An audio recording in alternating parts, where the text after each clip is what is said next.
है family, welcome back to your channel women diary and this is Seema. तो आज जो है मैं आपसे सीटेट 2024 दिसंबर का जो एग्ज़ाम होने वाला है उसके रिलेटेड कुछ जो है बातें डिस्कस करूँगी। तो फ्रेंड्स, सबसे इम्पॉर्टेंट जो चीज़ है सीटेट के लिए वो है सीडीपी।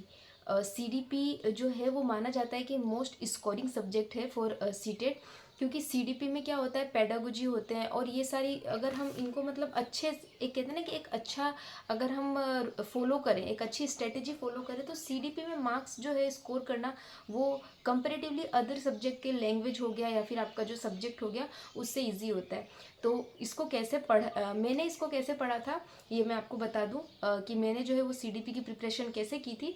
मैं इसको आपसे शेयर करती हूँ। आई थिंक कि इससे क्या होगी, आपकी हेल्प होगी, है ना। तो ये जो थी, ये जो भी स्ट्रेटेजी है वो मेरी स्ट्रेटेजी है फ्रेंड्स। अगर मतलब आपको इस स्ट्रेटेजी से कोई भी मतलब आपको ये वीडियो देखने के बाद अगर आपको लगे कि हाँ आपको इस स्ट्रेटेजी से थोड़ा भी फ़ायदा हुआ है तो please do comment me. And अगर अभी तक आप मेरे चैनल पर नए हैं, अभी तक आपने मेरे चैनल को सब्सक्राइब नहीं किया है तो डू सब्सक्राइब विमेन डायरी। मैं इसी तरह की इन्फॉर्मेटिव वीडियो जो है वो आपके साथ शेयर करती हूँ मेरे इस चैनल पे। तो बस फ्रेंड्स, आज की जो वीडियो है वो स्टार्ट करते हैं। तो यहाँ पे हम सीटेट की बात करें फ्रेंड्स, तो मैं आपसे बता दूं कि मैंने ये जो 7 जुलाई है उसमें अपना जो सीटेट एग्ज़ाम है वो क्वालिफाई किया है, जो कि मेरा फर्स्ट अटैम्प्ट था। और मेरा जो है साइंस मैथ्स बैकग्राउंड है फ्रेंड्स, तो मैंने साइंस मैथ्स से अपना सीटेट जो है वो क्लियर किया था। तो सीटेट के सीडीपी के लिए बताऊं फ्रेंड्स मैं आपको, तो सीडीपी की जो थ्योरी है ना, आप उस थ्योरी के पीछे कभी मत पड़ना फ्रेंड्स, क्योंकि थ्योरी उसकी बहुत ही ज़्यादा है ना फ्रेंड्स, और बहुत ही ज़्यादा डीप है, बहुत ज़्यादा कंफ्यूजिंग है। अगर आप उसकी थ्योरी पढ़ने जाएंगे ना तो डैम श्योर कि आप बहुत कंफ्यूज हो जाएंगे। और ये मैं अपने पर्सनल जो एक्सपीरियंस से बता रही हूँ, क्योंकि मैंने भी जब सीटेट की प्रिपरेशन स्टार्ट की थी तो स्टार्टिंग के कह सकते हैं कि 2 से 4 दिन मैंने क्या किया था सीटेट का, क्योंकि भाई मैंने भी सुना था कि हाँ सीटेट का जो सीडीपी सब्जेक्ट है उसमें हम अच्छा कमांड कर ले तो 70 मार्क्स के तो जो पेडागोजी ही आ जाता है। मतलब हर अब एक तो 30 नंबर की ये हो गई सीडीपी, अपने लैंग्वेज में 10, लैंग्वेज 1 में 10 नंबर, लैंग्वेज 2 में 10 नंबर, और साइंस और मैथ्स में भी क्या, साइंस एंड मैथ्स में भी 10-10 नंबर, यानी कि 20 नंबर के आते हैं। टोटल मिला के 70 नंबर के तो आपके जो है वो पेडागोजी आ जाता है। पर फ्रेंड्स क्या हुआ, मैंने वही थ्योरी लेके स्टार्ट कर दी, और जब थ्योरी स्टार्ट किया ना तो आपको पता है इतनी ज़्यादा मतलब मैं ना इसमें कहते हैं मैं कन्फ्यूज़ हो गई, क्योंकि ना थ्योरी के थ्रू मैं क्वेश्चन नहीं सॉल्व कर पा रही थी, क्योंकि ना सब चीज़ बहुत ज़्यादा मिक्सअप हो गया था। क्योंकि हमें पता है कि सीडीपी में ना इतने ज़्यादा जो है बाल मनोवैज्ञानिक है, उनके इतने सारे सिद्धांत हैं, और वो सिद्धांत आपस से कुछ बहुत ज़्यादा डिफरेंट नहीं है, उनमें बस थोड़ा मतलब लेवस्की का जो सिद्धांत है वो हो गए, प्याजे जो हो गए वो हो गए। तो इन सबके जो सिद्धांत है ना, इन सबके सिद्धांत में कुछ माइनर माइनर सा डिफरेंस है, और वो डिफरेंस अगर हम थ्योरी पढ़ेंगे, हम रटेंगे ना, तो वो हमें समझ में नहीं आएगा जब तक हम एमसीक्यू सॉल्व नहीं करेंगे। और सीटेट हमारा एमसीक्यूज बेसिक मतलब जो पेपर है, तो इसलिए मैं आपको यही एडवाइस करूँगी कि सीडीपी की तैयारी तो आप क्वेश्चन के थ्रू ही करिए, एमसीक्यू के जो क्वेश्चन है उनको सॉल्व करिए। और आप वो कहाँ से कर सकते हैं, वो आप कहीं से भी कर सकते हैं ना, उसके लिए मैं ऐसा कोई स्पेसिफिक चीज़ आपको नहीं बताऊंगी। मैंने जो है वो सीटेट की एक बुक ली थी किरण पब्लिकेशन की। मैं वैसे खैर ये नहीं कह रही कि आप किरण पब्लिकेशन की बुक लीजिए, मैंने भी परचेज नहीं की थी फ्रेंड्स। मैंने अपने एक रिलेटिव उनके पास थी लेटेस्ट, जिसमें कि लेटेस्ट जो है वो पब्लिकेशन नहीं था, उसमें शायद जनवरी का भी नहीं था, वो दिसंबर का लास्ट लेटेस्ट वाला था। तो मैंने बस वो ली थी। और आपके पास जो भी पब्लिकेशन है, हमें तो बस क्या है जो है क्वेश्चन से मतलब है ना, और हमें उस बुक में भी क्या है पीवाईक्यू से मतलब है ज़्यादातर। तो पीवाईक्यू तो हर बुक में, तो आपको जो भी बुक अवेलेबल होती है आप वो बुक ले लीजिए। और बुक को पढ़ने का भी ना एक तरीका है, आप डायरेक्टली बुक नहीं ले, है ना। आपने बुक लिए, उसमें जो भी आपका लेटेस्ट मतलब पीवाईक्यू है, अगर आप अभी बुक खरीदेंगे तो अभी ये 7 जुलाई वाला जो कि पेपर जो ये पेपर मेरे पास है, आपके पास उस बुक में ये होगा। पुरानी होगी तो वो 21 जनवरी वाला होगा, वरना मतलब 2023 के दिसंबर में जो एग्ज़ाम हुआ था वो वाला होगा। जो भी होगा, तो आपको सबसे पहले उस लेटेस्ट वाले से स्टार्ट करना है। उसमें क्या करना है ना, आप जब उस क्वेश्चन को पढ़ेंगे तो उस क्वेश्चन के साथ साथ में आपको उसके एमसीक्यूज़ को देखना है। और उस एमसीक्यूज़, अगर आपका वो क्वेश्चन सॉल्व हो रहा है तो भी ठीक है, सॉल्व नहीं हो रहा है तो भी आपको उन चारों एमसीक्यूज़ का क्या करना है ना, बिल्कुल डिटेल पढ़ना है आपको उस एमसीक्यूज़ में कि हाँ भाई, अगर ये क्वेश्चन मान लो कि अगर किसी सिद्धांत के बारे में दे रखा है, है, उस सिद्धांत का अगर एक आंसर है तो ये जो 3 आंसर है वो 3 आंसर क्यों नहीं है। और आप बुक से करेंगे, मैं बुक इसलिए सजेस्ट कर रही हूँ, कोई सी भी बुक, क्योंकि ना बुक में क्या होता है ना फ्रेंड्स, उसका एक उसी टाइम साइड में क्या डिटेल आपका क्या होता है ना, एक डिटेल आपको डिस्कशन दे रखा होता है उसके अंदर, जिससे कि आपको बहुत ही कुछ सीखने को मिल जाएगा, मतलब उस टॉपिक पे अच्छा खासा क्लियर हो जाता है। और जहाँ पे टॉपिक पे आप फंस रहे हैं, बस उस टॉपिक पे क्या करिए, यूट्यूब पे वो एक मतलब एक कहते हैं ना एक सफिशिएंट वो एक टॉपिक डाल दीजिए, स्पेसिफिक वो एक टॉपिक डाल दीजिए, उस टॉपिक से आपको 2 मिनट 5 मिनट की एक वीडियो मिल जाएगी, वो देखिए और अपने जो भी कन्फ्यूजन है वो क्लियर कर लीजिए। तो मुझे नहीं लगता कि सीटेट के लिए सीडीपी को तैयार करने का इससे भी कोई बेस्ट स्ट्रेटेजी हो सकती है। मेरे टाइम में मैंने ये किया था और ये वर्क किए मुझे फ्रेंड्स, तो आई होप कि आपको भी ये वर्क करेगी, आप ज़रूर इसको करके ट्राई करना है ना। और जैसे कि मैं आपको बताऊं कि ये जो आप चलिए मैं अब आपको अपनी बुकलेट है, ये बुकलेट दिखाती हूँ और इस बुकलेट के थ्रू हमको कैसे प्रिपरेशन करना है आपके साथ वो शेयर करती हूँ।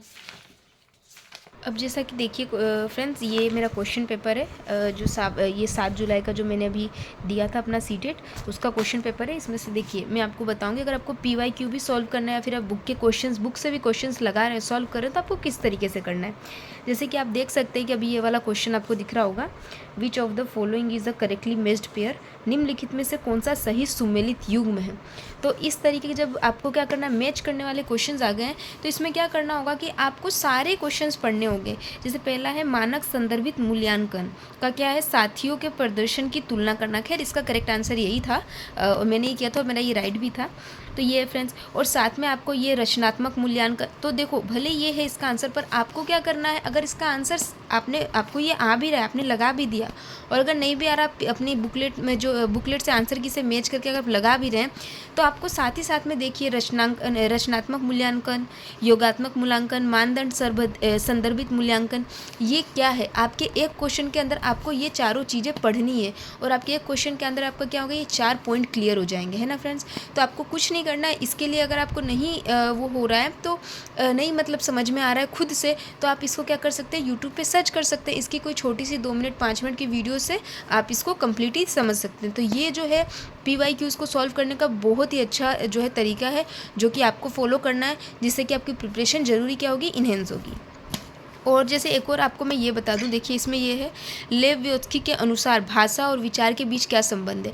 अब ये आ गया, तो इसके लिए आपको क्या करना है, बस छोटा ये तो पहले आप देख लीजिए यहाँ पे, इसका जो आपको देखना है आंसर, खैर इसका आंसर ये तीसरा वाला था, मैंने लगाया था, मेरा राइट था, भाषा और विचार विकास की जटिल विनिमय प्रक्रिया है।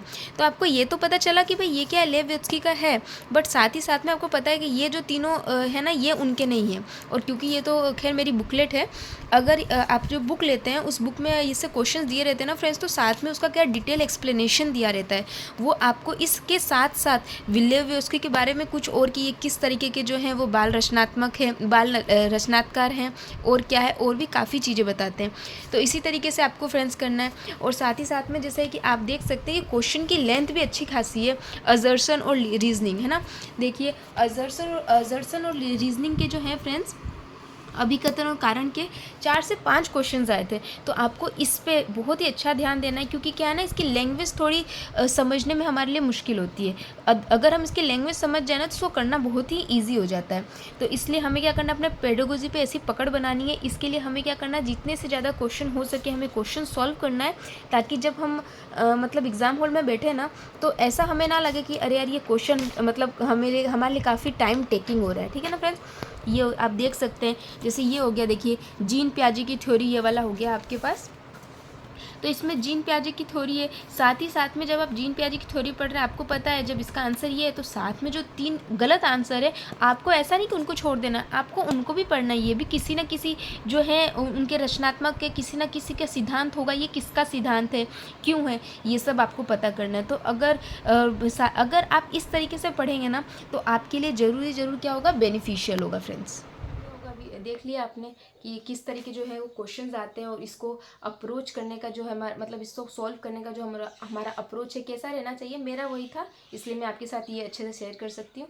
और जैसे बताया वो कि बुक मेरे पास नहीं है, अगर बुक होती तो मैं आपको दिखाती हूँ। मेरे रिलेटिव की बुक थी, उन्हीं को मैंने जो है अभी रिटर्न कर दिया है। उनके मतलब उनकी जो छोटी सिस्टर है वो उसकी प्रिपरेशन कर रही थी, इसलिए मैंने उनको दे दिया। तो ठीक है, आप किसी भी बुक के साथ कर सकते हैं, और बुक में बता रखा है, डिटेल एक्सप्लेनेशन है। मैं कहूँगी थ्योरी के साथ आप मत जाइएगा, थ्योरी बहुत ही ज़्यादा जो है घुमाने वाली रहेगी। और ठीक है, हो जाता है फ्रेंड्स, CDP और CTET इतना उसको आप वो मत करिए। अगर काफ़ी फ्रीली माइंड होकर पढ़ेंगे तो अभी आपके पास सफिशिएंट अमाउंट ऑफ टाइम है कि आप उसको अच्छे से कर सकते हैं। आप बुक से MCQs प्रैक्टिस करिए, PYQs प्रैक्टिस करिए, यूट्यूब पे आप डाल, जरूरी नहीं है कि कोई सी भी मतलब ये एक स्पेसिफिक टीचर, ठीक है, आप हमें देखो टीचर सब अच्छे पढ़ाते हैं, बस ये है कि हमें किनका अच्छा समझ में आता है। आपको अगर हिमांशी मैम है वो पढ़ाती है, उनका आता है तो उनका देखिए, सचिन सर का देखिए, किसी का भी देखिए। और अगर मतलब आप डालेंगे ना उस पर यूट्यूब पे तो कि हाँ भाई सीटेट के CDP के 30 CDP के क्वेश्चन या फिर पूरे सीटेट के भी, तो अच्छे खासे लेवल के क्वेश्चंस आ जाएंगे। आपको बस वो क्वेश्चन क्या करना है, सॉल्व करना है।